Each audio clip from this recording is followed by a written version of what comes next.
Vamos lá, galera. Continuando aí, né, nós falamos que faríamos em duas partes, né, sobre os conceitos marxistas, então vamos só voltar um pouco e discutir aí o conceito de mais-valia. Né? Lembrando que mais-valia, então, tem a ver com um tipo de lucro específico que se obtém, não é, quando eu exploro essa mão de obra desse trabalhador e o trabalhador, né, como o próprio exemplo está dizendo aí, não é, ele acaba sendo remunerado, não é, não de acordo com aquilo que ele trabalhou. Não é? Então, portanto, o custo da produção continua o mesmo, o salário do funcionário continua sendo o mesmo e ele, na verdade, não recebe pelas horas trabalhadas, pelo serviço prestado.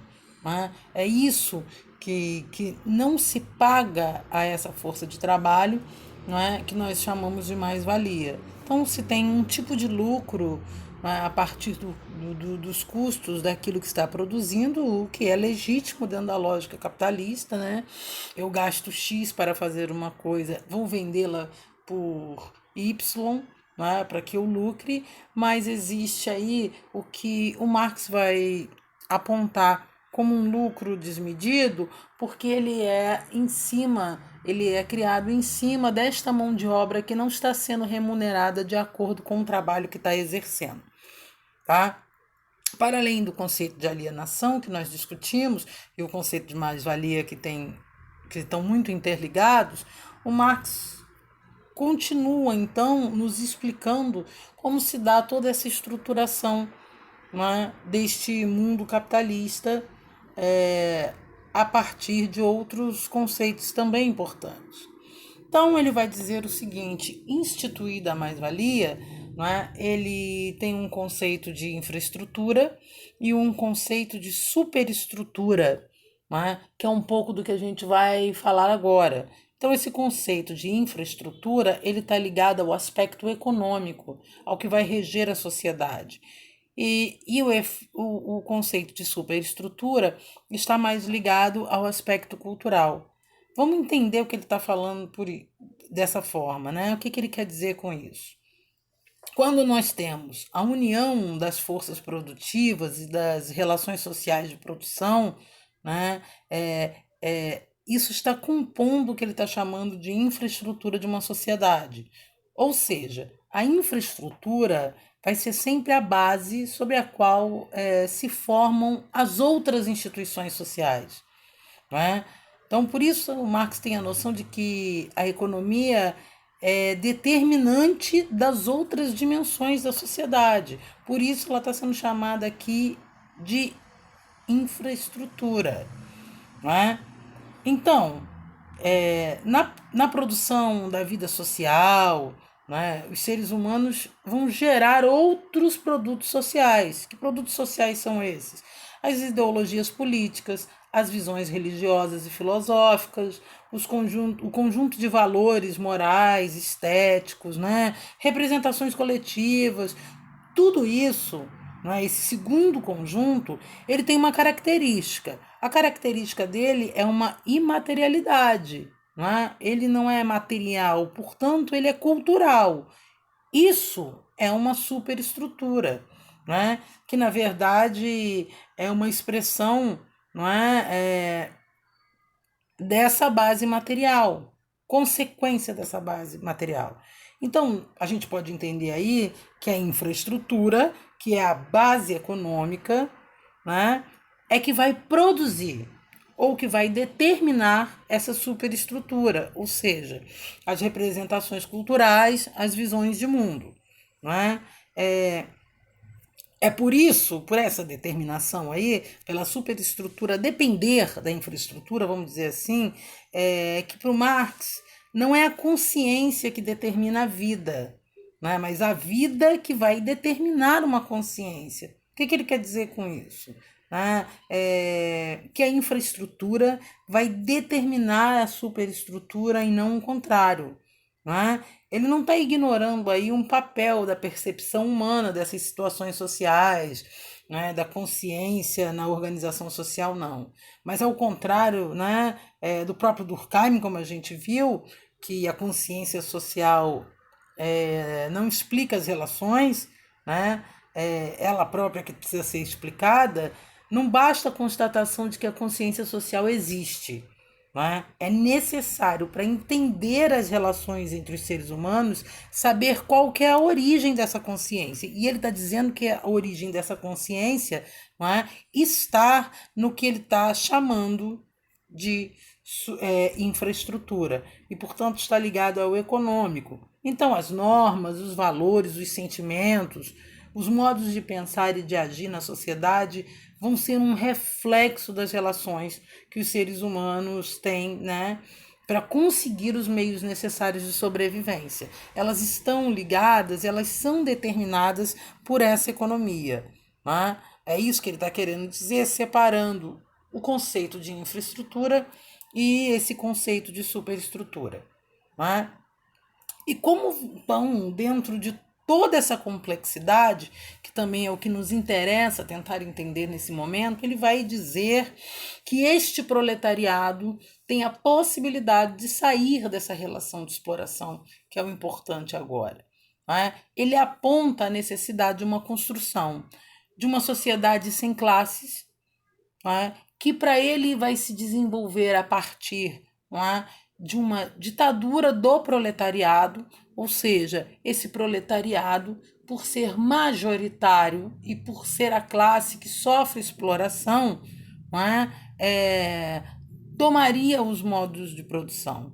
Né? Ele está falando de um fim dessa alienação, porque para que essa ditadura do proletariado possa acontecer e a construção dessa sociedade sem classes que ele está pregando aí, não é? É necessário que este proletariado ganhe o que ele chama de consciência de classe. Não é? Que ele saiba que ele está explorado e a partir daí, não é, se organize numa possível transformação desse estágio. Não é? E como essa transformação vai se dar, não é? Com os chamados, com a propriedade agora sendo coletiva, não é? Os meios de produção então passam a ser uma propriedade coletiva, ou seja, pertencer, né, a esse proletariado. Né? E aí ele diz que essa violência, ou seja, né, a tomada de poder, a força pelo proletariado, é o necessário para se alcançar, né, o estágio comunitário, ou o que ele está denominando comunista. Né? Ou comunismo. No Manifesto Comunista, ele diz exatamente que é necessário se iniciar esse processo de transformação. Né? É, a existência, né, das classes depende das fases de desenvolvimento dessa produção. Né? Então, a luta de classes na sociedade contemporânea ela acaba conduzindo a essa ditadura do proletariado, a esse socialismo. O que ele está dizendo com isso? Que essas relações de exploração, estando instauradas, não é, vão fabricar tanta exploração, que na visão dele, é impossível que esse proletariado não ganhe essa consciência e acabe partindo, não é? Para a tomada desse poder e a divisão igualitária dos meios de produção, porque senão ele não jamais alcançará, né, uma situação que diferente dessa de uma exploração absoluta. Né? E o que ele está chamando desse momento de uma ditadura, segundo do proletariado, segundo ele, seria um trânsito, né, um meio neste processo, né, para a abolição de todas as classes e para a sociedade sem classes. Né? Até se chegar numa sociedade sem classes, que seria o comunismo, ele está dizendo que há um processo revolucionário, a tomada do poder pela força com a ditadura do proletariado e que isso vai organizar essa sociedade e torná-la, né, uma sociedade sem as classes para dividi-las e, enfim, comunitária. Né? Então, por isso, a gente volta até o início, até da nossa conversa durante as aulas, o que ele está dizendo aqui é que essa teoria social dele propõe, não é, uma transformação para a sociedade, que é essa, não é? A sociedade deixar de ser dividida em classes e os meios de produção deixarem de serem privados. Tá? É o que ele está apontando dentro dessa teoria social como possível saída para essas desigualdades que são postas e para essa relação, para essa luta de classes entre a burguesia e o proletariado e essa relação de exploração. Né? No início de todo esse pensamento, o Marx, inclusive, faz uma provocação. Por que ele se distancia do lugar da sua própria formação de filósofo, né? Ele diz, até aqui, né, e está mergulhando de cabeça nessa nova ciência que é a sociologia, até aqui os filósofos apenas interpretaram o mundo de diferentes maneiras, não é? Trata-se agora de transformá-lo. Então ele está falando, e aí é uma fala também repetida, né, anteriormente pelo Durkheim, que essa nova ciência do social, ela também não está aí para criticar a forma com que os homens se organizam em sociedade. Né? O Durkheim chegou aí a um outro tipo de veredito, que era necessário a harmonização e cada um cumprir seu papel social, mas ele está dizendo que é obrigação também da ciência da sociologia, ou seja, do estudo das relações de indivíduo e sociedade a partir de agora, fazer apontamentos dos caminhos possíveis. Né? É por isso que ele defende, né, uma tese que vai unificar a noção entre uma teoria e uma prática, não é? Então, o papel desse sociólogo, não é, seria não só teorizar, não é, mas apontar e ajudar a sociedade a se transformar a partir daquilo que ele está apontando que não a harmoniza ou que não a deixaria numa relação de equilíbrio. Tá? Mas conversamos melhor sobre esses conceitos no nosso Hangouts. Beijo grande e até lá!